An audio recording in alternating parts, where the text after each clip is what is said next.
কি আছে 1 minus x divided 1 plus x, এর কি আছে পাওয়ার আছে কি কিউ, ইকুয়াল কত আছে 1 plus x divided 1 minus x. এই যে অঙ্কটা আছে, এখন এই অঙ্কটা করতে গেলে আমাদের দরকার বোঝা, তাহলে বা এখানে কয়টা আছে, এখানে আছে 3টা, তাহলে 81, তাহলে এটা কি অবস্থা আছে, রে গুণন অবস্থা আছে, তাহলে গুণন তাহলে কি হবে বসে যায় ভাগ হয়, তাহলে 1 plus x divided 1 minus x, তাহলে আমরা এটাকে ভাগ দিতে পারি না, তাহলে 1 মাইনাস এক্স 1 প্লাস এক্স, এটাকে কি বলা হলো, এটাকে বলা হয় পক্ষান্তর করা। তাহলে আমরা এই যে বাম পাশের যে মানটা আছে এটা নিয়ে গেলাম কি ডান পাশে, এটাকে বলা হলো পক্ষান্তর। এখন তাহলে 81, তাহলে এখানে 1 plus x divided 1 minus x, তাহলে ভাগ। এখন এখানে তাহলে কি আছে, কয়টা আছে, 3টা আছে, তাহলে 1 মাইনাস এক্স আছে 3টে, 1 প্লাস এক্স আছে 3টে, তাহলে যদি এইটা থাকে তাহলে আমরা কি এখন যদি আমরা তাহলে 1 মাইনাস এক্স এই কাজটা আমরা এক লাইনেও করতে পারি, অথবা 1 মাইনাস এক্স এটার উপর পাওয়ার দিতে পারি ডিভাইডেড 1 প্লাস এক্স, তাহলে পাওয়ারটা আমরা আলাদা আলাদা করে নিলাম। তো আলাদা করে নেওয়ার পর যদি থাকে বা 81 equal 1 plus x divided 1 minus x. এখন এখানে যে ডিভাইডেড আছে বা ভাগ চিহ্নটা আছে, ভাগটা যদি আমরা গুণন দেই তাহলে কি হবে, তাহলে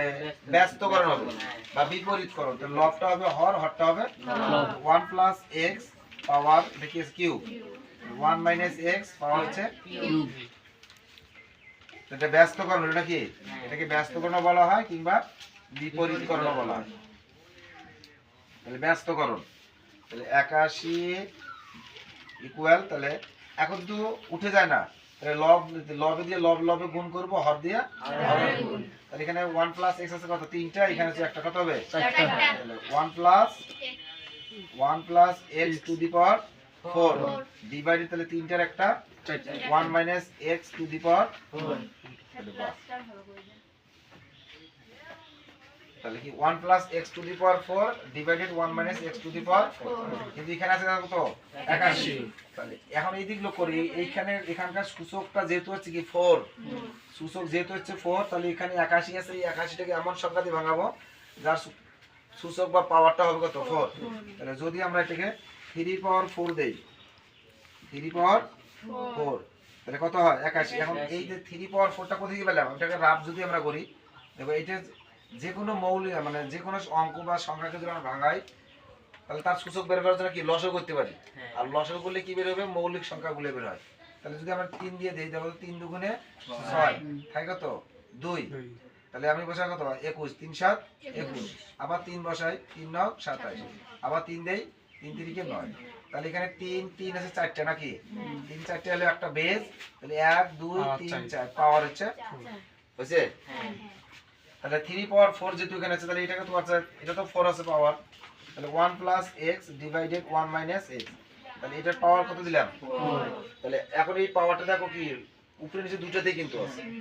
তাহলে এই যে সূচক এবং এই পাওয়ার বা সূচক উঠে যায়, কি থাকে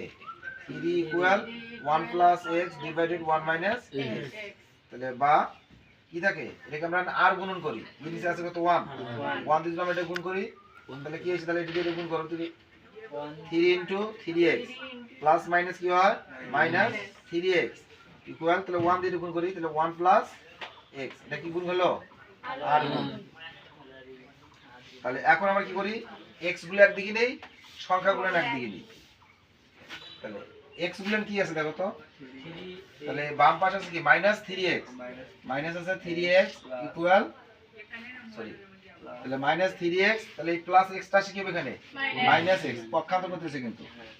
তাহলে এখন কি আছে এখানে 1 এই প্লাস যা কি হবে মাইনাস 3, কি থাকতেছে এখানে মাইনাস, কি মাইনাস মাইনাস কি হয় প্লাস, সংখ্যাগুলো হয় যোগ, চিহ্ন হয় কি মাইনাস, তাহলে মাইনাস 3x মাইনাস হলো মাইনাস 4x ইকুয়াল কত হয় মাইনাস 2, তাহলে x তাহলে থাকে কত এখানে মাইনাস 2 ডিভাইডেড মাইনাস 4, অতএব x ইকুয়াল কত হয়, তাহলে 2 কে 2 2 দুগুণে 4, তাহলে মাইনাস কিন্তু উঠে যায়, কিন্তু মাইনাস মাইনাস যদি আমরা কাটি দিই তাহলে প্লাসের মতো হবে, কিন্তু দেখার দরকার নাই, লিখব নির্ণয় সমাধান, নির্ণয় সমাধান কত হবে, তাহলে 1 ডিভাইডেড 2 এটাই आंसर দিবেন কিন্তু একবারই 1 ডিভাইডেড 2 ক্লোজ করে দিন